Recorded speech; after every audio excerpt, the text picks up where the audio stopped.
தமிழர்களின் வீரத்தை நிலைநாட்டும் வகையில் தமிழகத்தின் அடையாளமாக உள்ள ஜல்லிக்கட்டுக்கு தடை விதிக்கப்பட்டுள்ளது.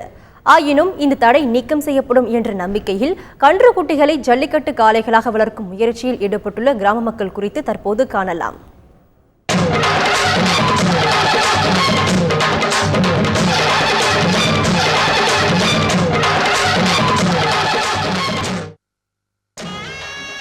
ஜல்லிக்கட்டுக்கு பெயர் போன தமிழக கிராமங்களில் திண்டுக்கல் மாவட்டம் பில்லமநாயக்கன்பட்டி, குட்டத்து ஆவாரம்பட்டி, புகையிலைப்பட்டி உள்ளிட்ட 12 கிராமங்கள் முக்கியமானவை.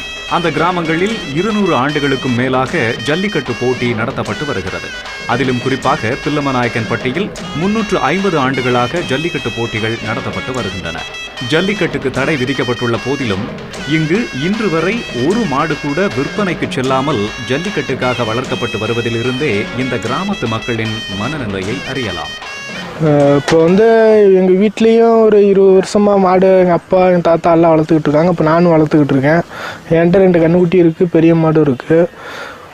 இப்போ ஒரு கன்றுக்குட்டி வாங்குகிறோம் அப்படின்னா எப்படி இப்போ பார்த்து வாங்குறோன்னா பார்த்தாலே தெரியும் அது பாயும் அப்படின்னு. ஒரு கூறுவார்னு மூஞ்சியை பார்த்தா சொல்லுவோம், கொம்பு தும்மில் அதெல்லாம் பார்த்தா தெரியும்.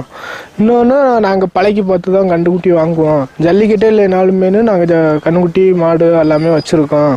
நிறையா பேர் விற்றுட்டாங்க அப்படின்லாம் சொல்கிறாங்க. யாருமே விற்க கிடையாது. எங்கள் ஊரில் இப்போ 20-30 மாடு இருக்குது, கன்றுக்குட்டி எல்லாமே இருக்குது. புதிதாக கன்றுக்குட்டிகளை தேர்ந்தெடுத்து அவற்றை போட்டிக்கு ஏற்ற காளைகளாக வளர்த்து வருவதோடு மாடுபிடி வீரர்களும் மனம் சோர்வடையாமல் தீவிர பயிற்சியில் ஈடுபட்டு வருகின்றனர். சோறு வீட்டில் சாப்பிட்றோமோ இல்லையோ இருக்கோ இல்லையோ கன்றுக்குட்டி கம்பல்சரி மாடு வளர்த்துக்கிட்டு தான் இருக்கோம். வாரத்தில் ஒரு நாளைக்கு நீச்சல் போட்டுக்கிட்டு இருக்கோம். இங்கேயே வாடி கட்டி நாங்கள் வாரம் பழகிக்கிட்டு தான் இருக்கோம். ட்ரையல் பார்த்துக்கிட்டு தான் இருக்கோம். மாடு இல்லாமல் நாங்கள் எதுவும் இருக்க மாட்டோம். கயிறு இதெல்லாம் போட்டு இங்கேயே பழக்கி இதெல்லாம் நாங்கள் இங்கேயே பார்த்துக்கிட்டு இருக்கோம். முடிஞ்ச வரைக்கும் ஜல்லிக்கட்டு தடை இல்லாமல் இருந்தால் நல்லா. கையை நீட்டினாலே முட்ட முயலும் கன்றுகளே ஜல்லிக்கட்டு காளைகளாக மாற்றப்படுகின்றன. அவற்றிற்கென பிரத்யேகமாக உணவுப் பொருட்களும் வழங்கப்படுகிறது.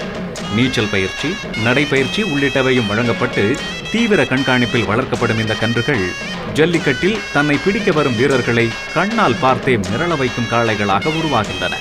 கன்றுக்குட்டி வாங்குறது எப்படின்னு கேட்டிங்கன்னா, நீங்கள் போய் முன்னாடி போய் கொம்புக்கிட்ட கை வச்சோம்னா கொஞ்சம் சிலும்புச்சுன்னா அது நல்ல தரமான கன்றுக்குட்டி.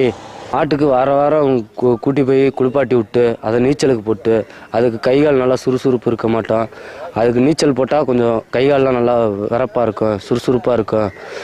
அது இல்லாமல் கட்டியே போட்டுக்கிறனால நடந்து குட்டி போனால் அதுக்கு ஒரு வாக்கிங் மாட்டம் இருக்கும். மாடுக்கு நல்லா எனர்ஜியாக இருக்கும். எப்பயும் மாடு நல்லா ஹெவியாக இருக்கும்.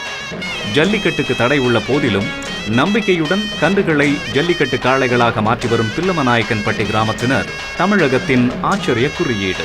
இவர்களின் நம்பிக்கை வீணாகாத வகையில் ஜல்லிக்கட்டுக்கு உள்ள தடை நீங்க வேண்டும் என்பதே பண்பாட்டு ஆர்வலர்களின் கோரிக்கையாக உள்ளது.